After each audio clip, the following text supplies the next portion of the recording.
Muchas gracias. Que el Señor pueda bendecir a cada uno de ustedes, hermanos. Que puedan tener ustedes hoy un hermoso sábado en compañía de nuestro Señor Jesucristo. También queremos saludar a las personas que a través del internet nos siguen, que también ellos puedan ser llenos del poder del Señor. Tremendas lecciones las que aprendemos, ¿verdad?, de la historia de Jonás. La lección más rápida que yo aprendo es que el Dios a quien yo sirvo es un Dios de misericordia, que se deleita en perdonar al pecador. Antes de comenzar el estudio de esta mañana, voy a invitarles a que cerremos nuestros ojos una vez más e imploremos la presencia del Señor. Querido Padre que estás en los cielos, en este momento vamos a abrir tu sagrado libro y queremos hacerlo, Señor, con suma prudencia y reverencia. Sabemos que ella tiene, Señor, el mensaje tuyo expresado para estos últimos días. Por eso, Señor, al abrir tu sagrado libro, permite que podamos encontrar en él un mensaje de esperanza y de felicidad para nuestros corazones. Háblanos, Señor, y ayúdanos a hacer siempre tu voluntad. En el nombre de Jesús oramos. Amén. Queridos hermanos, a través de las edades, Dios siempre ha querido estar en comunión con los seres humanos. Ustedes recordarán que cuando Dios creó a la primera pareja, Dios tenía una relación íntima con sus hijos. Él quería que esa relación fuera permanente. Pero hubo algo que estorbó esa comunicación. Hubo algo que impidió que Dios ya no estuviera más en relación física con sus hijos, y eso fue la entrada del pecado. Una vez que el pecado entró al mundo, ya ese contacto físico entre Dios y los hombres ya no existía. Ahora los hombres escucharían a Dios a través de las profecías. Ahora las personas escucharían a Dios a través de sueños, a través de visiones, pero ya no lo harían de manera física. Así que Dios, a través de las edades, ha tratado de comunicarse con los seres humanos, y más que comunicarse, Dios ha querido tener, por así decirlo, su estancia con nosotros, habitar con nosotros. Así que hoy, en los minutos que tenemos y con la ayuda de la Biblia, vamos a ver por lo menos 3 o 4 ocasiones en las cuales Dios ha querido estar en comunión personal con sus hijos. Antes de ir a la Biblia, a Éxodo capítulo 25, quiero hablarle de 2 términos que usan los teólogos. Tal vez usted los ha escuchado, tal vez no los ha escuchado. Los teólogos hablan de un Dios trascendente y de un Dios inmanente. Y usted dice, ¿y eso con qué se come? Bueno, cuando los teólogos hablan de un Dios trascendente, lo que ellos quieren decir es que Dios es un Dios lejano. Es un Dios que no se relaciona con los seres humanos. Es un Dios que está en los cielos y que nunca quiere tener relación personal con sus hijos. Hay muchas personas que predican ese evangelio al Dios trascendente, el Dios que no se relaciona. Pero también los teólogos hablan del Dios inmanente. Ese Dios que aunque está lejos, viene con los seres humanos y quiere tener una íntima comunión con ellos. Cuando ustedes escuchen hablar del gran Dios inmanente, es ese Dios cercano que se acerca a tu vida y a mi vida para darnos felicidad. Y de ese Dios inmanente es que yo quiero hablarte, que aunque es un Dios excelso, que aunque es un Dios que es adorado por toda la creación, Él también dedica tiempo para venir a tu vida y a mi vida para darnos felicidad. Y el sábado de eso se trata, hermanos, de una cita especial con nuestro Dios durante 24 horas.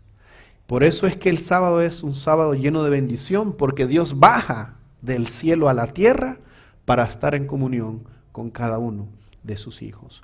Veamos entonces una de las ocasiones en las cuales Dios quiso estar en contacto personal con sus hijos. Vayan conmigo allí, por favor, al libro de Éxodo, capítulo 25, versículo 8. Un texto bastante conocido por ustedes. Éxodo, capítulo 25, versículo número 8. Cuando lo tienen, pueden decir amén para darle lectura. Éxodo 25, 8.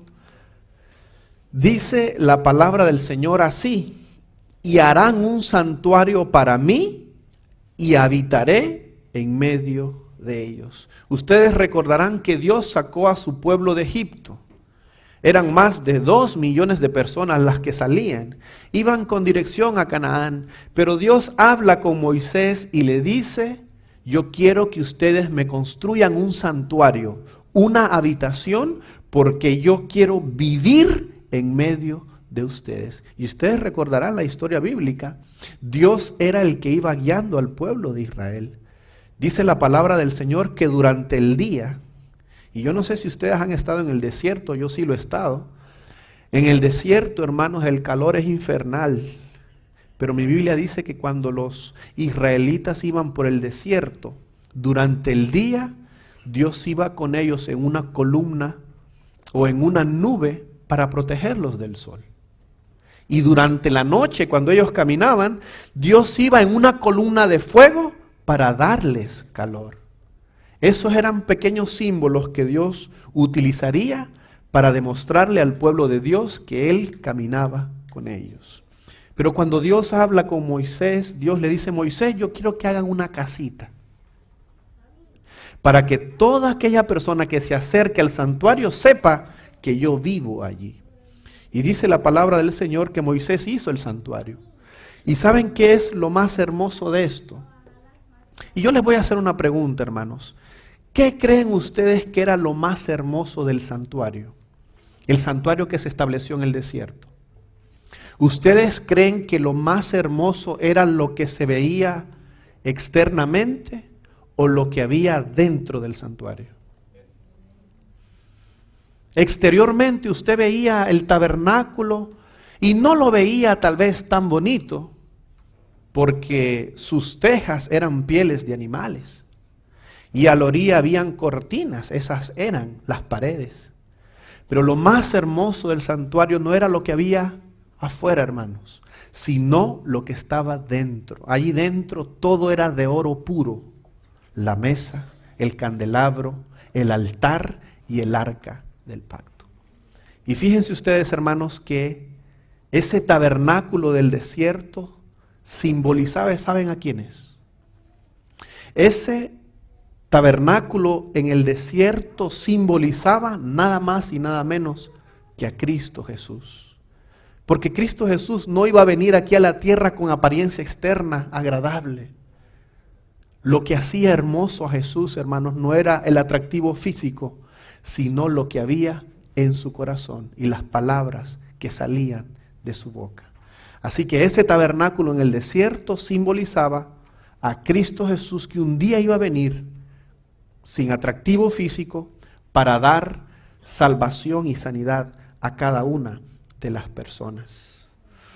Esta morada de Dios en el desierto, podríamos decir que fue una morada simbólica de Dios. Era un símbolo de que Dios moraría allí con su pueblo. Vamos ahora a la siguiente ocasión en la cual Dios quiso tener su morada con los hombres. Y vayan conmigo, por favor, al libro de Gálatas, capítulo 4, versículo 4. Otro texto bastante conocido por ustedes.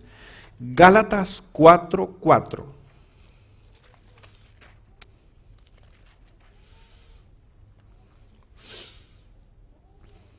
¿Ya lo tienen, hermanos?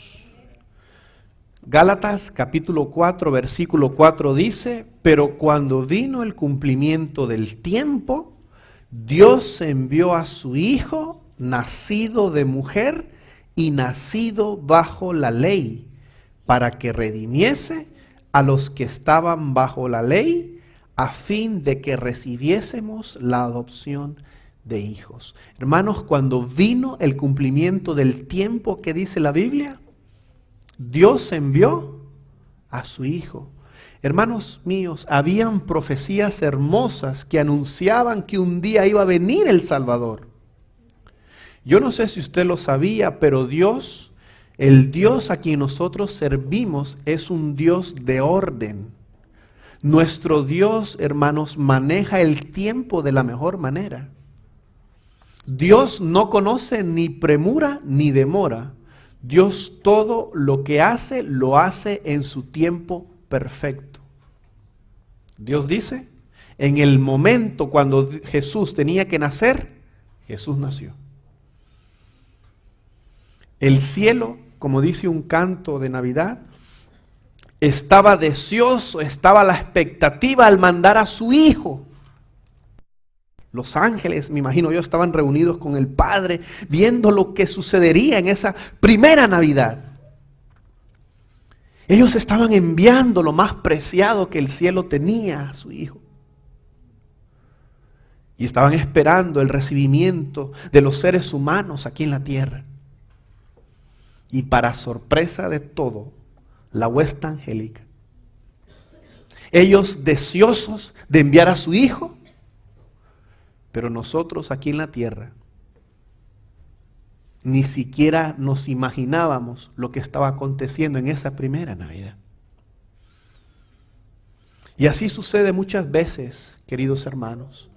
Dios queriendo enviar sus más ricas bendiciones sobre nosotros, y a veces nosotros las ignoramos teniéndolas allí en medio nuestro.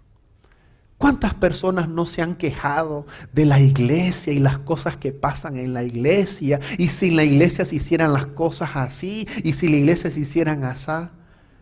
Hay muchas personas en el Oriente Medio ahora que no pueden tener una reunión como la que nosotros estamos celebrando hoy aquí. Hay personas que quisieran tener una silla para estar sentado y escuchar la palabra de Dios y no lo pueden hacer. Hay personas que quisieran tener un hijo para traer alegría a sus vidas y no pueden tenerlo. Y nosotros que a veces lo tenemos, decimos, este muchacho que se porta mal, que ojalá... Tenemos las bendiciones allí a nuestro lado, pero pocas veces le agradecemos a Dios por lo que tenemos. Tenemos salud, tenemos alimento, tenemos el cuidado de Dios, una casita donde podemos dormir seguros sin que nadie nos moleste, cuando hay personas en otros países que enfrentan guerras, que no duermen en noches enteras. El cielo estaba mandando la bendición máxima, pero nosotros ni cuenta nos estábamos dando de lo que pasaba en ese tiempo. Lucas capítulo 2, versículo 7 nos dice lo que sucedió cuando Jesús decide nacer en la tierra. Lucas capítulo 2, versículo 7. Cuando dio a luz a su hijo primogénito, dice la Biblia que lo envolvió en pañales, lo acostó en un pesebre, porque no había lugar para ellos en el mesón. Mi hijo tiene una cuna en la casa, una cuna muy bonita, y ahí él duerme calientito, con las sábanas que mi esposa le pone cada noche. Pero cuando Jesús nace, no había una cuna preparada para él. La cuna donde él nació era un lugar donde le daban comida a los animales. Hermanos, estamos hablando del Rey de Gloria, el príncipe del cielo, y nosotros los seres humanos, y yo me incluyo, nosotros los seres humanos no lo recibimos como él merecía. no había lugar para Él en el mesón. Como muchas veces no hay lugar para Jesús en nuestras vidas. A veces nuestras vidas son tan ajetreadas con el trabajo y con las cosas que hay que hacer en la casa, que pocas veces le dedicamos tiempo a Jesús que quiere traer salvación a nuestras vidas. Juan capítulo 1 versículo 11 dice que Jesús a los suyos vino, pero los suyos no lo recibieron. Nuestra lectura bíblica decía en el libro de Mateo capítulo 1 versículo 23 que el Mesías nacería y sería llamado Emmanuel, que significaba ¿qué cosa? Dios con nosotros. Dios vendría al mundo, nacería y pondría su habitación en medio de nosotros. ¿Cuántas personas de Nazaret siquiera se dieron cuenta de que Dios residía con ellos? Dios con nosotros significa, hermanos, un Dios cercano, un Dios amante que quiere tener una íntima relación con nosotros. Vean, por ejemplo, lo que dice ahí Juan capítulo 1, versículo 14. Dice, y aquel verbo fue hecho carne y habitó entre nosotros y vimos su gloria, gloria como del unigénito del Padre, lleno de gracia y de verdad. Este verbo griego solamente lo usa Juan en la Biblia, ningún otro lo usa. Ese verbo habitó en medio de nosotros, es equivalente al verbo chacán en el hebreo.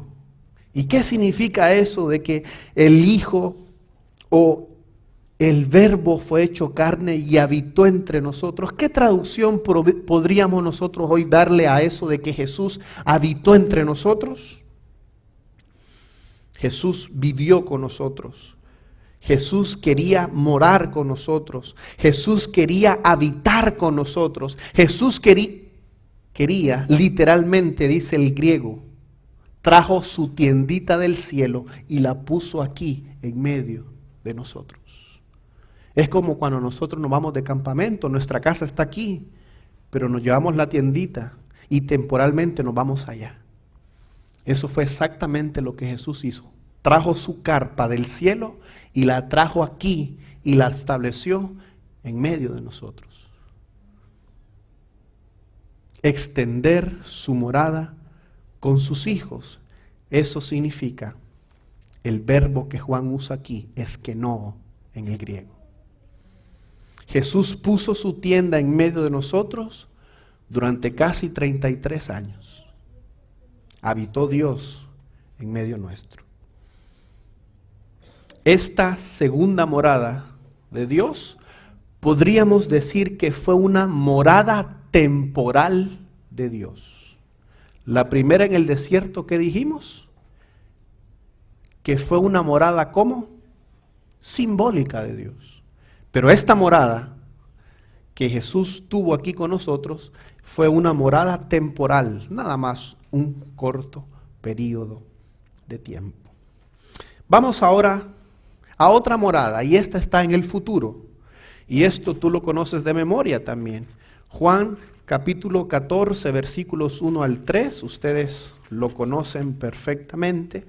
Dice la palabra del Señor en Juan 14, del 1 al 3, no se turbe vuestro corazón, creéis en Dios, creed también en mí.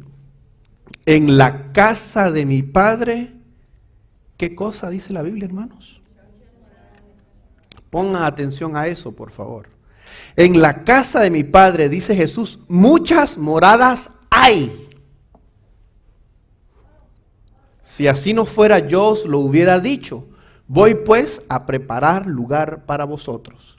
Y si me fuere y os preparare lugar, vendré otra vez y os tomaré a mí mismo, para que donde yo estoy, vosotros también estéis. ¿Cuál fue la promesa que Jesús le dejó a los discípulos y a nosotros? Jesús dijo, yo me voy y voy a preparar un lugar para ustedes. Y fíjense que desde pequeño A mí siempre me dijeron que Jesús en este momento está construyendo casas y mansiones en el cielo. Y a mí me dijeron que cuando Jesús terminara todas las casas, entonces Él iba a venir a buscarnos. Pero fíjense que el texto dice en el versículo 2, cuando Jesús está hablando, Él dice, en la casa de mi Padre muchas moradas hay.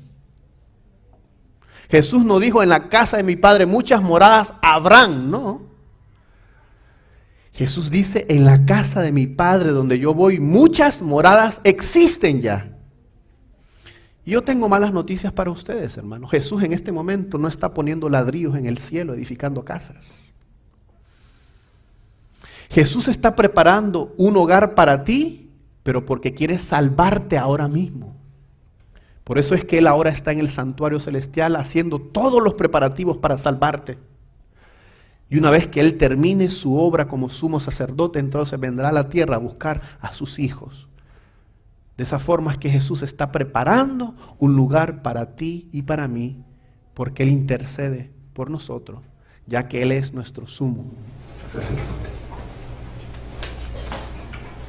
La morada que Jesús está preparando para nosotros, como dice ahí en el libro de Hebreos capítulo 11, versículo 16, dice que es una ciudad que Dios nos ha preparado a nosotros.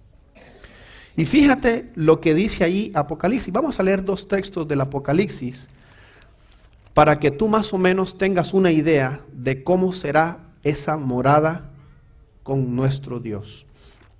Apocalipsis capítulo 7.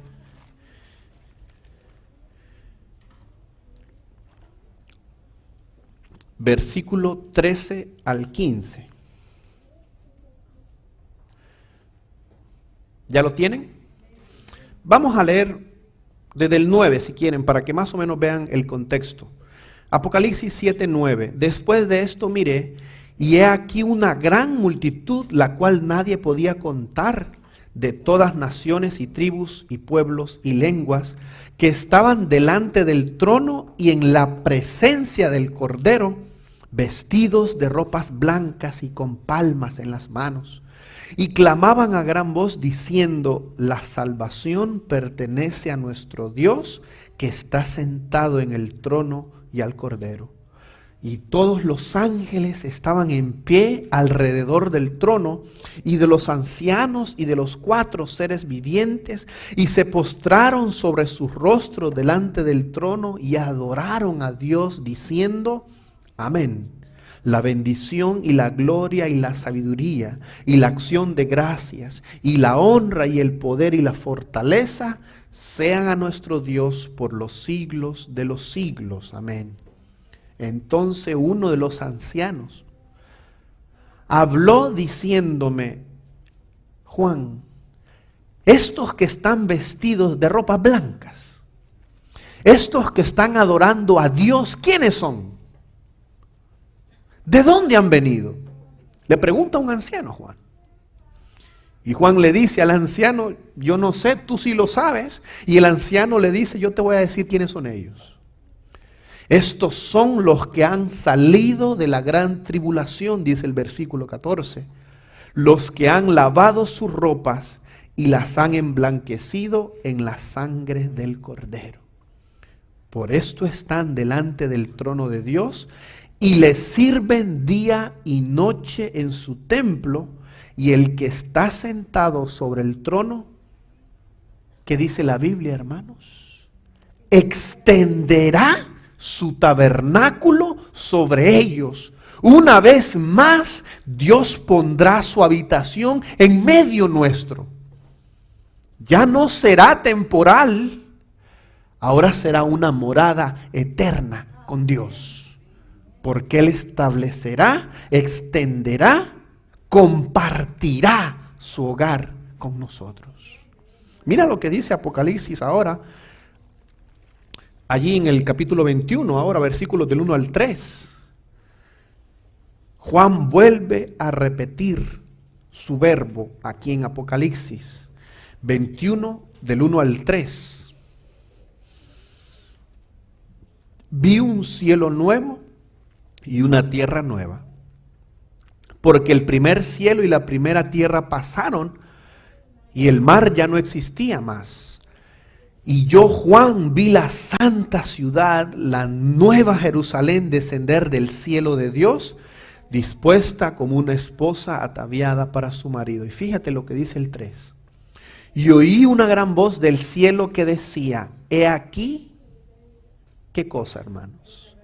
El tabernáculo de Dios con los hombres, y Él morará con ellos, y ellos serán su pueblo, y Dios mismo estará con ellos como su Dios. Nuevamente Juan, al escribir, usa el verbo eskenó y dice, Él morará con ellos. Dios será su Dios.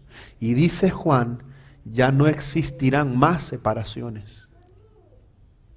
Qué hermoso será, hermanos, vivir con nuestro Dios por la eternidad. Ahí el versículo 4, tú sabes lo que dice. Dice Dios que Él va a limpiar toda lágrima de nuestros ojos. Ya no habrá más muerte, ni clamor, ni dolor, ni llanto, porque todo ya habrá pasado. Ya no estaremos más alejados de Dios. Ahora Dios estará cerca de nosotros. Vamos a hacer un repasito hasta acá. La primera ocasión en la cual Dios quiso tener relación personal con sus hijos fue en el desierto. Pero como dijimos, esa fue una morada, ¿cómo? Simbólica de Dios. Cuando Jesús nace aquí, en nuestro planeta, y vive con nosotros 33 años, esa fue una morada, ¿cómo dijimos? Temporal de Dios. Pero esta morada que Dios está preparando para nosotros no es ni simbólica ni temporal, sino que es una morada eterna para cada uno de nosotros.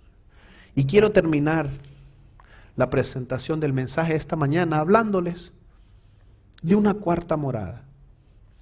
Y esa es la que Dios quiere tener hoy en pleno siglo XXI en nuestras vidas. Vamos ahí al libro de Juan, capítulo 14, nuevamente. Juan, capítulo 14. Y vamos a leer el versículo número 23. Juan, capítulo 14, versículo número 23. ¿Ya lo tienen, mis hermanos? Juan 14, 23 dice: respondió Jesús y le dijo, el que me ama, mi palabra guardará, y mi Padre le amará, y vendremos a él. ¿Y qué cosa dice Juan? Cuando tú amas verdaderamente a Jesús, tú haces lo que Jesús dice en su palabra. Y cuando tú tomas la Biblia como la guía de tu vida, tú estás amando a Jesús. Y dice Jesús que cuando nosotros lo amamos a Él y guardamos lo que su palabra dice, Jesús dice algo asombroso y Él dice, mi Padre y yo vamos a venir sobre esa persona y vamos a morar con Él. Y esto es lo que yo muchas veces no entiendo del Evangelio, hermanos. ¿Cómo yo siendo tan malo? ¿Cómo yo siendo pecador? ¿Cómo yo siendo tan egoísta? Dios dice, yo voy a ir a tu corazón y voy a morar en tu vida. Eso es lo maravilloso de nuestro Dios, hermanos. Que Él deja su gloria para venir a habitar aquí, en medio nuestro. Esa cuarta morada que Dios quiere tener es la morada en tu corazón. Haz de Jesús, del Padre y del Espíritu Santo no solo los invitados, sino los residentes permanentes de tu vida. Vamos a repasar, a ver. La primera morada de Dios en el desierto fue una morada, ¿cómo? Simbólica. La segunda morada cuando Jesús viene a vivir con nosotros fue una morada temporal. La tercera morada, la que Dios está preparando para nosotros, es una morada eterna. Pero esta, la que Jesús quiere tener hoy en nuestras vidas, es una morada permanente que Dios quiere tener en nuestros corazones. Que el Señor pueda bendecirnos en esta mañana, hermanos, y que podamos decirle a Jesús hoy: Señor, tú eres el Rey de mi vida, tú reinas en mi corazón. Que el Señor pueda ayudarnos, y vamos juntos a ponernos de pie en esta mañana y vamos a terminar entonando las estrofas del himno 263, ese bello himno que lleva por título Entra en este corazón. Y vamos a hacer de este himno nuestra oración a Dios, nuestro canto de gratitud. Himno número 263, Entra en este corazón.